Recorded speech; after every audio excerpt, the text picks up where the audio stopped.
BNP নির্বাচিত হওয়ার সাথে সংখ্যাগরিষ্ঠতা পাওয়ার সাথে সাথে আওয়ামী লীগের কার্যক্রম শুরু হচ্ছে এবং বিএনপির বিভিন্ন প্রার্থীরা নেতা কর্মীরা আমরা দেখছি যে আওয়ামী লীগের পার্টি অফিস যেটা 1.5 বছর ধরে বন্ধ ছিল সেগুলো উদ্বোধন করছেন।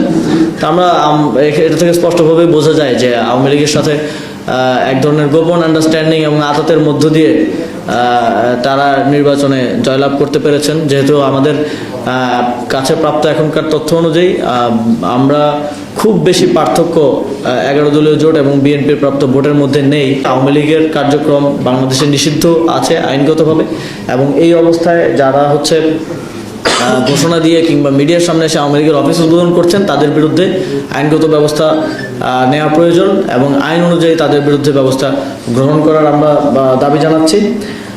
আমাদের পক্ষ থেকে রিভিউ আবেদন করা হয়েছে কয়েকটি আসনে, এবং আমরা দেখছি যে সারা দেশে যেই হামলার ঘটনা, কোনো খারাপ পরিস্থিতির মধ্য দিয়ে গণতান্ত্রিক উত্তরণটা হোক। আপনারা জানেন আমাদের অনেক অভিযোগ থাকা সত্ত্বেও আমরা সবসময় এই গণতান্ত্রিক রূপান্তরটাকেই সর্বোচ্চ প্রায়োরিটি দিয়ে নির্বাচন কমিশন সহ সরকার নেওয়া প্রয়োজন এবং আইন অনুযায়ী তাদের বিরুদ্ধে ব্যবস্থা, এবং এই ধরনের কার্যক্রম যদি আমাদের পক্ষ থেকে রিভিউ আবেদন করা হয়েছে দল বিরোধী মতের উপর যদি হামলার ঘটনা একটু আগে বিবরণ দেখছি যে কোনো খারাপ পরিস্থিতির মধ্য দিয়ে গণতান্ত্রিক উত্তরণটা হোক। আপনারা জানেন আমাদের অনেক অভিযোগ থাকা সত্ত্বেও আমরা সবসময় এই গণতান্ত্রিক রূপান্তরটাকেই সর্বোচ্চ প্রায়োরিটি দিয়ে নির্বাচন কমিশন সহ সরকারকে সর্বোচ্চ সহযোগিতা করে আমরা এসেছি।